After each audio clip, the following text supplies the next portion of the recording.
It was time to do something. It was time to have some fun. I think everyone had been so serious with the caftans and the bees. We were asked to write the music, and we did so. And they used the film as a disco. They're playing the Bee Gees, and John Travolta is there dancing. Yes, that's That's a lot of pressure. Dance. He signed autographs. He ate pizza. This is so exciting!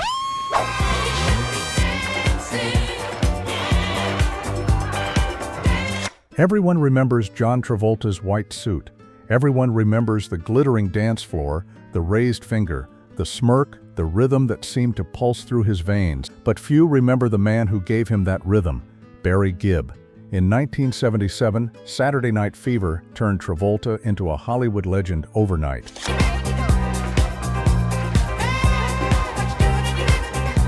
But the real engine behind that rise wasn't a director or a studio executive. It was a songwriter from Manchester, a man with a guitar, a falsetto voice, and a vision of sound that would change the world. Barry Gibb didn't just write songs for the film, he built its heartbeat, Stayin' Alive,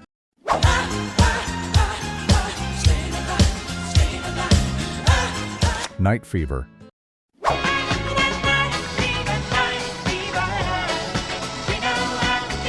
More Than a Woman.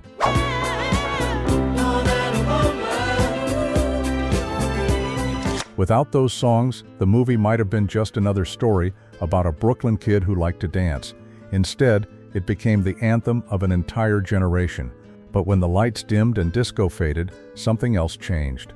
The friendship, the gratitude, the connection. John Travolta moved on, reinventing himself, while Barry Gibb found himself, and the Bee Gees, branded as symbols of an era, people suddenly wanted to forget. And according to some close to the industry, Travolta quietly distanced himself from Barry to protect his own career, a decision that still stings decades later. So what really happened between John Travolta and Barry Gibb? How did one of the most powerful creative alliances in music and film collapse into silence? You're watching RetroWaves, the home of untold stories, the truth behind the hits. If you love uncovering the hidden chapters of music history, tap subscribe and join our community of listeners who remember when music meant something. Because tonight, we're going back to 1977, to the moment when Barry Gibb and John Travolta changed the world together, and to the day Travolta walked away. The late 1970s were a strange time. Hollywood was chasing the youth market, and the music industry was chasing a sound no one could quite describe.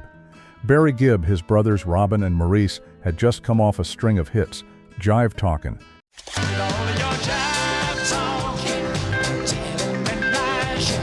You Should Be Dancing,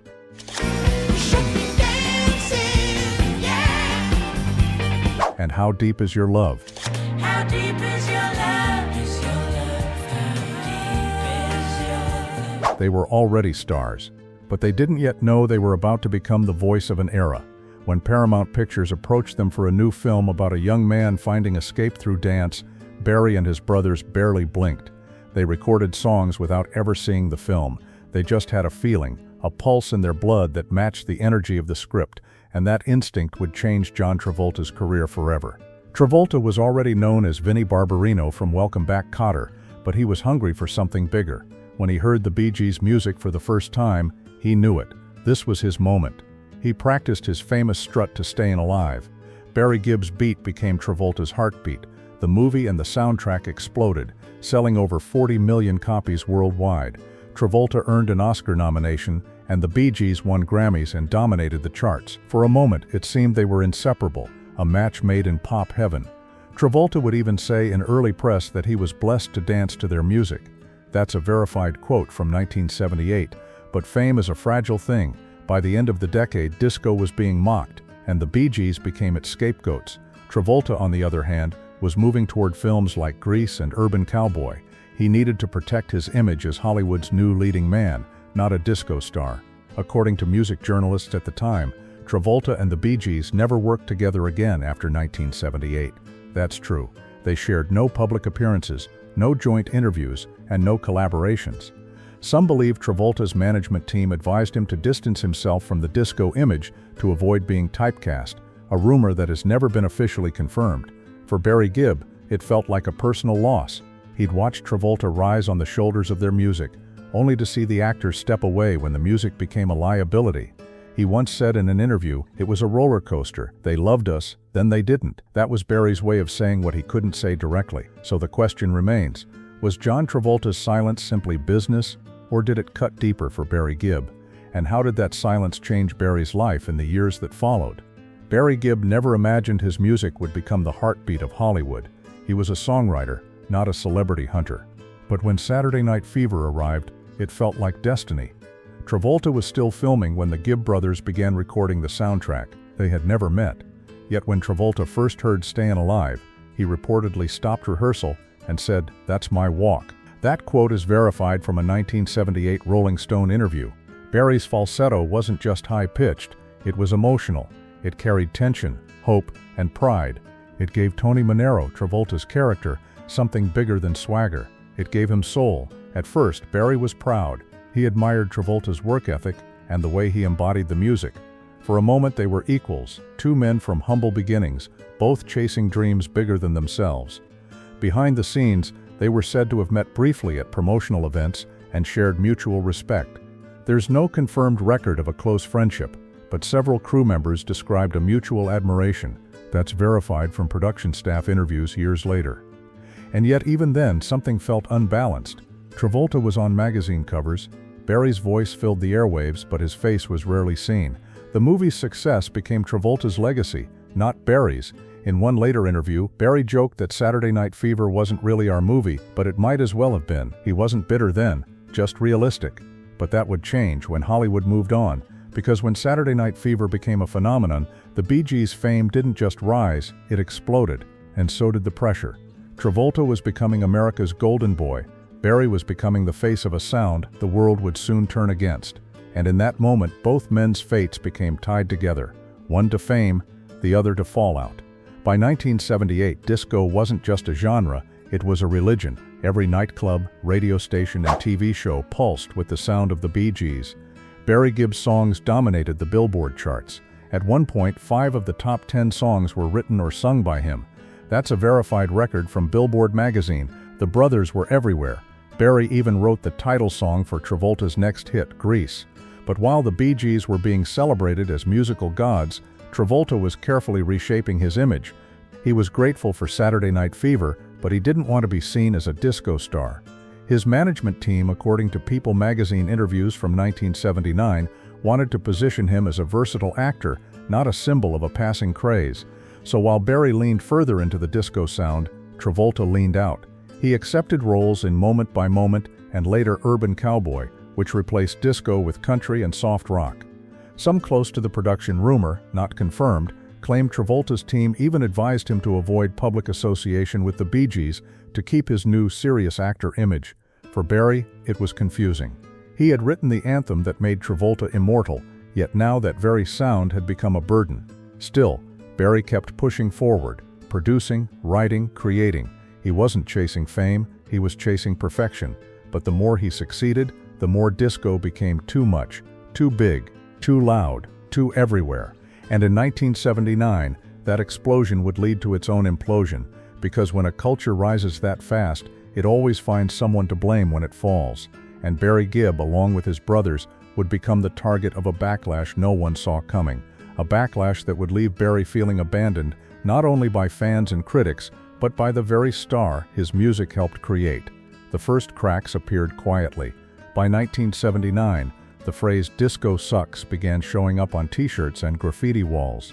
Rock radio DJs refused to play Bee Gees records. And then came Disco Demolition Night, July 12, 1979, when thousands of fans burned disco albums in a baseball stadium. It was supposed to be a stunt, but it turned into a riot. And that's when the Bee Gees realized it wasn't just about music anymore, it was about them. Barry was devastated. He said later in an interview, it felt like a personal attack, because it was his voice, that unmistakable falsetto, that symbolized everything people now mocked. Radio stations banned Bee Gees songs overnight. The media that once praised them now ridiculed them as out of touch. And while Barry and his brothers hid away in Miami to regroup, John Travolta was filming Urban Cowboy, a movie that represented the death of disco and the birth of something new. There were rumors, never confirmed, that Barry reached out to reconnect with Travolta during that period, hoping for some kind of collaboration or support. But if he did, it didn't happen publicly. Travolta stayed silent. Some fans speculated that the actor didn't want to be associated with the disco backlash, again, not verified. Barry, meanwhile, took it personally. He'd stood by Travolta's rise, celebrated his success, and even defended the Saturday Night Fever soundtrack as art when critics called it commercial fluff. But now, it seemed like Hollywood was rewriting history, giving Travolta credit for a movement that Barry had created. In interviews years later, Barry would simply say, "It all turned so fast," and that might be the most heartbreaking truth of all. Because fame didn't just fade, it shifted. Travolta became a movie legend, Barry became a cautionary tale, and yet deep down, Barry never lashed out, he stayed quiet, dignified. But those close to him said you could hear the sadness in his voice every time he sang How Deep Is Your Love. I believe in you. You know the dawn to my fairy. Because maybe he wasn't just singing about romance anymore, maybe he was singing about loyalty and loss. Barry Gibb could have given up. The Bee Gees were being mocked, their albums pulled from stores, and the same critics who once called him a genius now dismissed him as a fad. But Barry wasn't built to quit. He retreated into his studio in Miami, not to hide, but to create. He started writing for other artists, big ones: Barbra Streisand, Dionne Warwick, Kenny Rogers, Dolly Parton. Between 1980 and 1983, Barry wrote or co-wrote over a dozen hits for other stars. That's verified through official songwriting credits. He wasn't just surviving the disco crash, he was quietly redefining pop music. Songs like Islands in the Stream, Islands in the stream, that is what we are. and Woman in Love carried his unmistakable melodic DNA, even if his name wasn't on the album cover. I am a woman in love, and I do anything. But while his music soared again, something inside Barry stayed heavy. He once admitted that the disco backlash had broken his confidence. That quote came from a 2001 BBC interview. The years of ridicule had changed him, and the silence from people he thought would speak up, including John Travolta, made it worse. There were whispers in the music press that Barry felt used and forgotten after Saturday Night Fever. Those claims were never confirmed, but they reflect what many around him noticed: a man haunted by the sound that made him famous. Barry stayed out of the spotlight, letting others sing his songs, and though he never publicly criticized Travolta, he didn't have to, because the distance spoke louder than any words ever could. By the mid-1980s, it was as if Saturday Night Fever had become a movie with two ghosts, one dancing on screen, the other echoing in the soundtrack. Travolta went on to star in darker roles, reinventing himself with Blowout, and later reviving his career with Pulp Fiction. But for Barry, the world still saw the Bee Gees as that disco band. Whenever interviews asked about Travolta, Barry deflected with grace. He'd say things like, "We loved being part of it. It was a great time." Never bitterness, never accusation, just politeness, the quiet kind that hides pain. Music journalists years later pointed out how odd it was that neither Barry nor Travolta ever publicly reunited, even for the film's anniversaries. That's a verified fact. No joint appearances were ever recorded after 1978. There were rumors that Barry declined invitations to attend some Hollywood celebrations related to Saturday Night Fever, preferring to focus on his solo work. But again, that was never confirmed by Barry or his management. Privately, friends said Barry saw Saturday Night Fever as both his greatest blessing and his greatest curse. It gave him global fame, but it also trapped him in a sound he could never escape. And watching John Travolta move freely through Hollywood while he carried the weight of disco's death left him feeling invisible. Still, Barry wasn't bitter. He stayed devoted to family, to his brothers, and to the craft of songwriting. Because deep down, he believed music was the only thing that could heal what fame had broken. But the irony of it all lingered. The man whose music gave John Travolta immortality was now standing quietly in the shadows, applauding the very world that had moved on without him. Decades later, when Saturday Night Fever was inducted into the National Film Registry, critics praised it as a snapshot of 1970s youth culture. Travolta was mentioned, the director was mentioned. Barry Gibb's name came only in passing, as the artist behind the soundtrack. And yet without Barry, there would have been no heartbeat, no strut, no rhythm, no staying alive. In interviews through the 1990s, Travolta often spoke fondly of that era, but rarely mentioned Barry or the Bee Gees directly. That's verified through public interview archives. Fans noticed. Online discussions and magazine pieces started to question why the partnership was never celebrated, why Travolta never publicly thanked the Gibb brothers in later tributes. Some speculated that it wasn't malice, just Hollywood politics, that Travolta's team had long framed Saturday Night Fever as his brand, not the Bee Gees. That's speculation, not confirmed. Barry, meanwhile, aged gracefully. He let time do the talking. When asked about the Bee Gees' role in the film's success, he simply smiled and said, "We were in the right place at the right time." But those who knew him, like close collaborators Albee Gallatin and Carl Richardson, said Barry always carried quiet frustration that the music was remembered less than the movie. That's confirmed through their interviews. Still, Barry's songs endured. Every wedding dance, every movie montage, every retro playlist reminded the world of what he built. He didn't need to chase recognition. His melodies had already outlived the noise. And while John Travolta became a Hollywood icon, Barry Gibb became something rarer, a symbol of resilience. A man who survived the industry's cruelest turn and kept creating. Yet the story still ends with an unanswered question. Did John Travolta ever thank Barry personally? No record shows it. Maybe he did, maybe he didn't. But what's certain is this: Barry's music gave Travolta's character a pulse that time could never erase. It's strange how silence can say more than any apology. For years, Barry Gibb never said a single bitter word about John Travolta, but sometimes when he spoke about Saturday Night Fever, there was a pause, the kind that holds both pride and pain. By the 2000s, a new generation had rediscovered disco. The Bee Gees' catalog was streaming again. Documentaries praised Barry as one of the greatest songwriters of all time, and suddenly, people started giving him the credit he had quietly deserved all along. In one BBC special, Barry said, "I'm proud of what we did. That music still moves people." He didn't mention Travolta's name. He didn't have to, because everyone knew who had been moving to that music for 40 years. There's an unconfirmed story, often repeated by fans but never verified, that in the early 2000s, when Travolta attended a Bee Gees tribute event, he tried to reach out privately to Barry, sending a message of respect. No public record proves it, but the rumor persists. Whether it happened or not doesn't change the truth. Barry Gibb never needed John Travolta's approval to define his legacy, and yet there's still something haunting about their story. Because Saturday Night Fever wasn't just a movie, it was lightning in a bottle.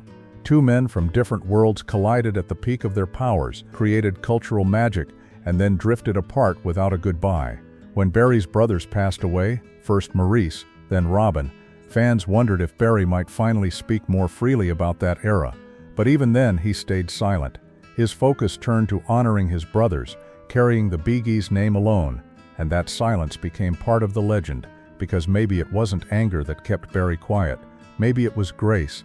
The kind that comes from knowing the truth doesn't need defending anymore. When John Travolta later danced to Stayin' Alive at award shows or movie tributes, audiences cheered, and somewhere Barry Gibb might have been watching, smiling softly, the way only a songwriter can, knowing that every step Travolta took was still moving to his rhythm. When the noise finally faded and the decades rolled on, Barry Gibb stood alone on the stage. No Robin, no Maurice, just Barry, the last voice of a band that once ruled the world. In the quiet of those years, something remarkable happened. The world came back around. Younger listeners rediscovered the Bee Gees. Filmmakers, DJs, and new artists began to sample Stayin' Alive and Night Fever.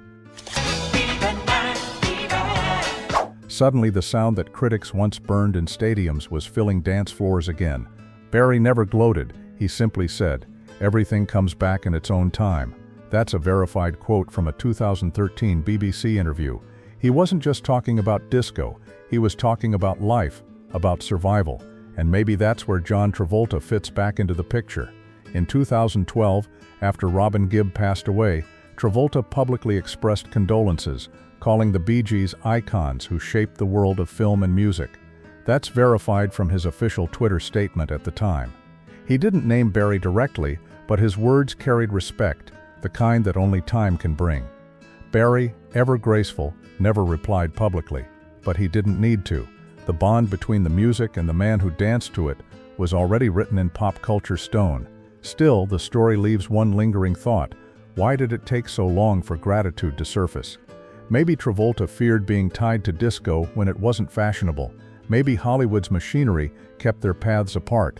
Or maybe, as some unverified insiders have suggested, both men simply wanted to preserve the magic of what they'd created, untouched by nostalgia or controversy. Whatever the reason, what's undeniable is this: Barry Gibb's songs carried more than rhythm. They carried emotion. They gave ordinary people, and one extraordinary actor, permission to dream.